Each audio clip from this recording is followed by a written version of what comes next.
எங்க அம்மா கூட நான் இருந்த நாட்கள் எல்லாமே எனக்கு ஞாபகம் இருக்கு. ஆனா எங்க அம்மாவை விட்டு நான் எப்படி பிரிஞ்சு வந்தேன்ற ஞாபகம் எனக்கு இல்ல. ஒருவேளை கண்டிப்பா அது மோசமானதா தான் இருக்கும்னு நினைக்கிறேன் அப்படின்னு சொல்லி ஷீக்கி ஒரு மாதிரி டிராமடைஸ்ட் ஆகி இருக்கிறான். அந்த கண்ட்ரோலர் ஒழுங்கா ஒர்க் ஆகல, அதனாலதான் அந்த கார் அப்படி பண்ணிடுச்சு அப்படின்னு சொல்லி அந்த வாம்பயர் சமாளிக்கிறான். பரவாயில்ல இருக்கட்டும், நீங்க வேணும்னு பண்ணல அப்படின்னு சொல்லி நம்ம ஹீரோ சொல்றான். ஷீக்கியை காப்பாற்றலான்னு போயிட்டு இருக்கும்போது பார்த்தா இன்னொரு மஸ்கிட்டோ லேடி வந்து அவங்கள தடுக்கிறா. பயத்துல உடஞ்சு போயிருக்கிறதுனால ஷீக்கியால அசைய கூட முடியல. அவனுக்கு என்ன பண்றதுன்னு தெரியல, ரொம்பவும் பயமா இருக்கு. நான் இன்விசிபிள் ஆகிற ஸ்பைடர் பத்தி நெட்ல பார்த்தப்போ மஸ்கிட்டோஸ் பத்தியே படிச்சேன் அப்படின்னு ஷீக்கி சொல்லுவோம். ஆமா, நானும் அதை படிச்சேன். உனக்கு வலிக்காத மாதிரி அந்த மஸ்கிட்டோ சொன்னோட ரத்தத்தை குடிக்கும். சோ அது ஒன்னு சாகடிக்கும் போது உனக்கு வலிக்காது, எந்த பிரச்சனையும் இல்ல. ஆனா நீ விட்டு கொடுக்க போறியா, இவ்வளவுதான் உன்னோட திறமையா அப்படின்னு சொல்லி மெய்காய் கேட்கறா. ஷீக்கி ரொம்ப பயந்துட்டு இருக்கா. ஹே ஷீக்கி, கவலைப்படாத, நாங்க அங்கதான் வந்துட்டு இருக்கோம். நீ ரொம்பவும் ஸ்ட்ராங்கானவன் எனக்கு தெரியும். அந்த ஒரே ஒரு மஸ்கிட்டோ லேடி தான் அங்க இருக்கா, எந்த பிரச்சனையும் இல்ல, நீ சமாளிச்சிருவ. இருந்தாலும் நாங்க அங்க வந்துட்டு இருக்கோம் அப்படின்னு நம்ம ஹீரோ சொல்றான். காபனே, நீ ரொம்பவும் ஸ்ட்ராங்னு நினைச்சிட்டு இருக்கா, நீ பயந்தா போலன்னு தெரிஞ்சா அவன் என்ன நினைப்பான் அப்படின்னு அந்த வாம்பயர் கேட்கவும். வாய மூடு அப்படின்னு சொல்லி ஷீக்கி அந்த கார் அடிக்கிறான். கையில ரத்தமா வருது. ஆனா இது ஒரு வகைக்கு நல்லதுதான். இப்ப என்னால அசைய முடியுது. அது போக இந்த ரத்தத்தை வச்சு அந்த மஸ்கிட்டோவை டைவர்ட் பண்றேன் அப்படின்னு சொல்லிட்டு ஷீக்கி வந்து ஒரு பிளான போடுறான். இன்விசிபிளா இருந்தாலுமே மஸ்கிட்டோவால இவனை பார்க்க முடியுது. திடீர்னு பார்த்தா ஷீக்கி மறைஞ்சு போயிடுதான். நீ எப்படி மறைஞ்சாலும் என்னால உன்னை கண்டுபிடிக்க முடியும் அப்படின்னு சொல்லிட்டு மஸ்கிட்டோ அதோட ஐ பவரை யூஸ் பண்ணி அந்த இடத்துல அவனை தேடுது. உன்னோட திறமையை வெளியே கொண்டு வரதுக்கான நேரம் ஷீக்கி. நீ ஓடி போயிருப்பான்னு நினைச்சா, ஆனா பரவாயில்ல, நீ என்ன சண்டை போடுறதுக்கு ரெடியா தான் இருக்கிறல்ல அப்படின்னு சொல்லி மீகாய் பார்த்துட்டு இருக்கான். அந்த மஸ்கிட்டோ அதோட ஐ பவரை அதிகப்படுத்தி அவனை தேடுது. ஆனா அப்படி இருந்துமே அவனை கண்டுபிடிக்க முடியல. மஸ்கிட்டோஸால கார்பன் டை ஆக்சைட கூட பார்க்க முடியும், பிளட்டோட ஸ்மெல்ல வச்சே கண்டுபிடிக்க முடியல அப்படின்னு சொல்லி ஷீக்கி கேட்கறான். நீ இங்க இருக்கியா அப்படின்னு சொல்லி அந்த மஸ்கிட்டோ ஒவ்வொரு இடமா தேடி வந்து ஷீக்கியோட வலையில வந்து மாட்டிருதா. நான் இங்க இருக்கேன் அப்படின்னு சொல்லிட்டு ஷீகி மேல இருந்து வந்து அதை அடிச்சு போட்டுதான். உண்மைதான், நான் ட்ரை பண்ணா என்னால முடியுது அப்படின்னு சொல்லி ஷீகி அப்ப நான் ஒரு விஷயத்தை யோசிச்சு பாக்குறேன். அவங்க அம்மாவை பத்தின ஒரு க்ளூ கிடைச்சிருக்கு அப்படின்னு சொல்லி இனுக்காமே வந்து சொல்லவும், நான் அதை பத்தி தெரிஞ்சுக்கிற விருப்பப்படல, நான் இப்படியே இருந்துக்கிறதா அப்படின்னு சொல்லி ஷீகி சொல்லியிருப்பான். ஆனா அவனுக்குமே அவங்க அம்மாவை பார்க்கணுங்கிற ஆசை இருக்கு. இப்போ நான் அதுக்கு ரெடி ஆயிட்டான்னு நினைக்கிறேன் அப்படின்னு சொல்லி மனசுக்குள்ள நினைக்கிறேன். இப்ப நம்ம ஹீரோவா அந்த இடத்துக்கு வந்துருதான். இப்ப நம்ம ஹீரோ போட்டு வந்து அந்த மஸ்கிட்டோ லேடியோ ஷீகியோட வெப்பத்தை கட்டி போட்டுருந்தாங்க. நம்ம இப்ப உங்களுக்கு பசமா என்ன பண்றது, கொண்டாலாமா அப்படின்னு நம்ம ஹீரோ கேட்கறான். நம்ம இவங்களுக்கு ஒண்ணுதான் ஆகணும்னு நினைக்கிறேன். எப்போ நம்ம எவிடன்ஸை கலெக்ட் பண்ணி இன்னாரி கிட்ட கொடுப்போம், அவதான் அந்த மாதிரி வேலையெல்லாம் பாத்துக்கிடுவா. இந்த தடவை தான் இவ்வளவு பிரச்சனை, நம்ம என்ன பண்ணலாம் யோசிக்கலாம் அப்படின்னு சொல்லி ஷீகி பேசிட்டு இருக்கும்போதே பார்த்தா அந்த 3வது மஸ்கிட்டோ லேடி அந்த இடத்துக்கு வரா. சின்ன பசங்களை போய் இப்படியா பண்ணுவீங்க, அவங்க கிட்ட மன்னிப்பு கேளுங்க அப்படின்னு சொல்லிட்டு அவங்களுக்கு பதிலா நான் மன்னிப்பு கேட்டுக்கிடுதேன். எங்க பார்த்த எல்லா விஷயத்தையும் நீங்க மறந்துருந்தேன், யார்கிட்டயே சொல்லலைன்னா நான் உங்களை உயிரோட விடுறேன் அப்படின்னு சொல்லி அந்த லேடி வந்து சொல்லப்போ, இல்ல எங்களால முடியாது, நீ செய்யற எல்லாமே தப்பு, ஹியூமன்ஸ் கூட சேர்ந்து வாழணுமே தவிர்த்து அவங்களை அப்படி கொலை பண்றது ரொம்பவும் தப்பு அப்படின்னு சொல்லி நம்ம ஹீரோ சொல்லவும், அப்படின்னு அவங்களை கொல்றது தவிர்த்து வேற ஆப்ஷன் இல்ல அப்படின்னு சொல்லி அந்த லேடி சொல்லவும், அவளோட சிஸ்டர் வந்துட்டு அவன் ரொம்பவும் ஸ்ட்ராங் ஆனவன், எங்களை அவுத்து விடு, நாங்களும் உனக்கு ஹெல்ப் பண்றோம் அப்படின்னு சொல்லி அவங்க பேசிட்டு இருக்கும்போதே அந்த 2 மஸ்கிட்டோ லேடிஸோட பிளட்டையும் இந்த மஸ்கிட்டோ குடிக்கிறா. இப்ப அந்த மஸ்கிட்டோஸோட 2 சிஸ்டருமே இறந்து போயிருந்தாங்க. அவங்களோட ரத்தத்தை குடிச்சு இவ ரொம்பவும் ஸ்ட்ராங்கான மஸ்கிட்டோவா மாறுதா. இங்க இருக்கிற மனுஷங்க தான் என்னோட சாப்பாடு, இதை நான் அழிக்க வர மாட்டேன் அப்படின்னு சொல்லி அவ வந்துட்டு இருக்கா. இவங்க எவ்வளவுதான் அட்டாக் பண்ணாலுமே அது அவ்வளோத்தையும் அவ ஈஸியா தடுக்கிறா. நம்ம ஹீரோவோட வயிற்றுல குத்திருதா. நம்ம ஹீரோவோட கையை அவ டைட்டா பிடிச்சு வச்சிருக்கா. அவ ரொம்பவும் ஸ்ட்ராங்கா இருக்கிறதுனால நம்ம ஹீரோவால எதுவுமே பண்ண முடியல. ஷீகியா அட்டாக் பண்ணலான்னு பாரா, ஷீகியாவை அடிச்சு போட்டுதா. ஐசக் கிரியேட் பண்ணலாம் அப்படின்னு சொல்லி ஆக்கிரா ட்ரை பண்றா. அதுக்கப்புறமா தான் அச்சோ தண்ணி இல்லாம என்னால ஐஸ் கிரியேட் பண்ண முடியாது அப்படின்னு அவளுக்கு ஞாபகம் வருது. அதுக்குள்ள அந்த மஸ்கிட்டோ ஆக்கிராபி அடிச்சு போட்டுதா. அவங்க 2 பேருமே வாங்கிருந்தாங்க. நான் இறந்து போக மாட்டேன், ஆனா நான் ஸ்ட்ராங்கா இல்லைன்னா என்னோட ஃப்ரெண்ட்ஸ் என்னால காப்பாற்ற முடியாது. அவளோட சிஸ்டர் சியாவா யோசிக்காம கொலை பண்ணிட்டா. இவ மட்டும் என்ன தோக்கடிச்சிட்டானா கண்டிப்பா ஷீக்கியவும் ஆக்கிராவியோ கொலை பண்ணிடுவா. நான் தான் எப்படியாச்சும் இவளை தடுக்கணும் அப்படின்னு சொல்லிட்டு நம்ம ஹீரோ அவளோட கையில இருந்து வெளியே வரலாம் அப்படின்னு சொல்லி ரொம்பவும் ட்ரை பண்றா. அவனோட கையே துண்டா உடஞ்சிருது. அவன் கை உடஞ்சுமே கூட அவன் அந்த கையை இழுக்கணும் அப்படின்னு சொல்லி தான் ட்ரை பண்ணிட்டு இருக்கான். நீ என்ன முட்டாளா, உன்னோட கையை நீயே உடச்சுக்கிட்ட அப்படின்னு சொல்லி அந்த மஸ்கிட்டோ லேடி கேட்கா.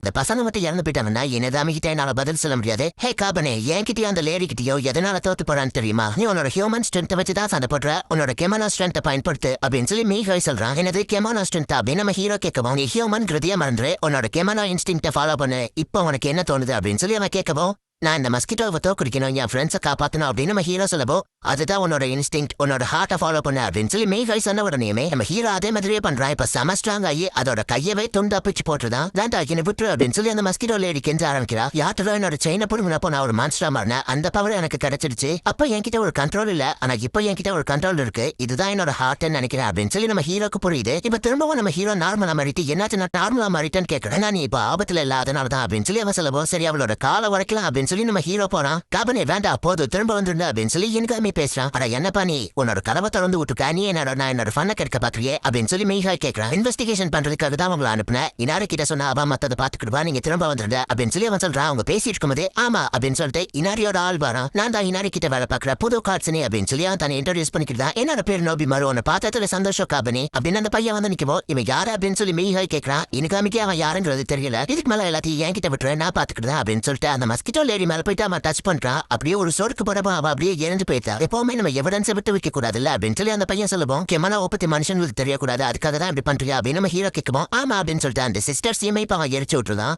அவங்க சாகத்தை பத்தி நீ கவலைப்படுறியா அப்படின்னு நோபிமாரு கேட்குவோம். இல்ல நமக்கு வேற ஆப்ஷன் இல்ல, எப்படியா அவங்கள சாகடிக்க தான் செய்யணும், அதுக்குள்ள அவங்க வாழ்ந்ததுக்கான அடையாளமே இல்லாம பண்றது எனக்கு கொஞ்சம் ஒரு மாதிரி இருக்கு. ஆனா எனக்கு இந்த பிரச்சனையும் இல்ல அப்படின்னு நம்ம ஹீரோ சொல்றான். அப்புறமா அங்க இருக்கிற மனுஷங்க அவங்க எல்லாம் உயிரோட இருக்கிற வரைக்கும் நாங்க அவங்களை ஈஸியா காப்பாத்திடுவோம். கிட்சனே கிட்ட நிறைய டெக்னாலஜி எல்லாம் இருக்கு, நீ இப்ப கவலைப்பட வேண்டியது உன்னோட அந்த ஸ்பைக்கி ஹெட் வச்சிருக்கிற ஃப்ரெண்டை பத்தி தான். அவன் டீஹைட்ரேட் ஆன மாதிரி தெரியுது, அவனோட பவர் சாம அதிகமா யூஸ் பண்ணிருப்பான்னு நினைக்கிறேன் அப்படின்னு அந்த பையன் சொல்லுவோம். ஹீரோ போயிட்டு அகிராவை எழுப்ப ட்ரை பண்றான். இந்த ரிமோட் கண்ட்ரோல் கார் வழியா எனக்காம எல்லாத்தையும் பார்த்துட்டு இருக்கான் அப்படிங்கறத அந்த பையன் நோட்டீஸ் பண்ண உடனே, ஹே காபனே, நான் எப்படி இந்த இடத்துக்கு கரெக்டா வந்தான்னு உனக்கு தெரியுமா, உன்கிட்ட ஒன்னு சொல்லணும் அப்படின்னு சொல்லிட்டு நான் உன்னை ரொம்ப நாளா ஃபாலோ பண்ணிட்டு இருக்கேன், உன்னை ஃபாலோ பண்ணதுனால தான் இந்த இடத்துக்கு கரெக்டா வந்தேன். உன்னோட லைஃப் ஸ்டைல் அறையறதுக்காக லேடி நிறைய கண்ணிங்க நிறைய விஷயங்களை பிளான் பண்றாங்க. இந்த தடவை நீ ஏவே அதை அவங்க கிட்ட கொடுக்கணும் அப்படின்னு சொல்லி அவங்க பிளான் பண்றாங்க. ஹீட்ஸ்னு எல்லாமே ரொம்ப கண்ணிங்கானவங்க, அவங்க கிட்ட ஜாக்கிரதையாரு அப்படின்னு சொல்லி இந்த பையன் சொல்றான். சரி இதை ஏன் என்கிட்ட சொல்ற, இதை நீ சீக்கிரட்டா தானே வச்சிருக்கணும் அப்படின்னு நம்ம ஹீரோ கேட்கவும், உன்கிட்ட ஒரு விஷயம் சொல்றேன், ஆனா இது நமக்குள்ளே இருக்கணும் சரியா, இது ஒரு சீக்ரெட், யார்கிட்டயும் சொல்லக்கூடாது, எனக்கு இனாரிய சுத்தமா பிடிக்காது அப்படின்னு சொல்லிட்டு அந்த பையன் இப்ப அந்த இடத்துல இருந்து கிளம்புறான். மத்த விஷயங்களை இனாரி பாத்துக்கிடுவாங்க, கவலைப்படாதீங்க அப்படின்னு சொல்லிட்டு அவன் அங்க இருந்து கிளம்புறான். சீகி இந்த மயக்கத்துல இருந்து எண்ணிக்கவே இல்ல,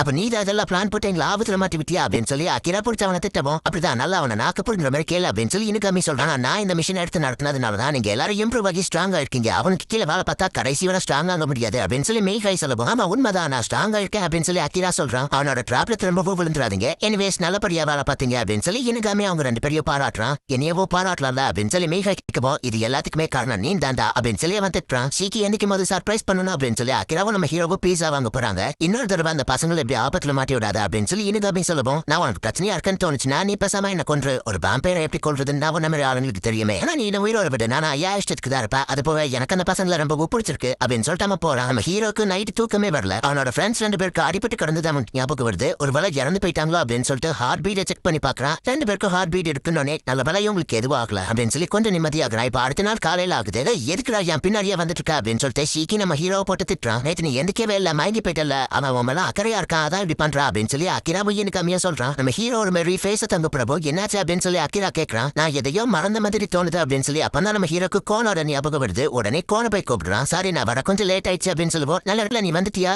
தின்ன முடிச்சுட்டு வந்துவேன்னு சொன்ன அப்படின்னு சொல்லி கோன் கேட்கவும், எனக்கு அதுக்குள்ள ஒரு மிஷன் வந்துட்டு அதை முடிக்க போயிட்டேன் அப்படின்னு சொல்லி நம்ம ஹீரோ சொல்றான். ஓ லேடி இனாரியும் எனக்கு இதே மாதிரி நிறைய மிஷன் கொடுத்துருக்காங்க, ஆனா ஒரு நாள் ஃபுல்லா ஆகிற மாதிரி எந்த மிஷனும் கொடுத்ததில்ல அப்படின்னா இது ரொம்ப கஷ்டமான மிஷனா அப்படின்னு சொல்லி அவ கேட்கறா. நான் ஷாப்பிங் முடிச்சுட்டு டின்னருக்கு வீட்டுக்கு போனேன்னா அவ கண்டினியூஸா நிறைய ஒர்க் வந்துச்சு, நான் அதுல உன்னை மறந்தே போயிட்டேன் அப்படின்னு நம்ம ஹீரோ சொல்லவோ, அவ கொஞ்சம் சோகமாயிட்டு ரெண்டு மீனை தூக்கி போடுறா. நேற்று நான் உன் கூட சாப்பிடலான்னு சொல்லி வெயிட் பண்ணிட்டு இருந்தேன், இப்போ இது அழுகி போயிடுச்சு அப்படின்னு அவ சொல்லவும், என்ன மன்னிச்சிடு அப்படின்னு சொல்லி நம்ம ஹீரோ அவளை சமாதானப்படுத்துறான். நான் அவனுக்கு வார்னிங் கொடுத்தாம என் பேச்ச கேட்கவே இல்ல, காட்சனி கிட்ட எப்பவோ கேர்ஃபுல்லா இருக்கணும் காபனே அப்படின்னு சொல்லி நோபிமாரு பாத்துட்டு இருக்கான். என்னோட அம்மாவை பத்தி இன்ஃபர்மேஷன் கிடைச்சதுன்னு சொன்னீங்கல்ல, அதை நான் தெரிஞ்சுக்கிட ஆசைப்படுறேன் அப்படின்னு சீகி சொல்றான். இந்த இடத்துல இந்த எபிசோட் முடியுது.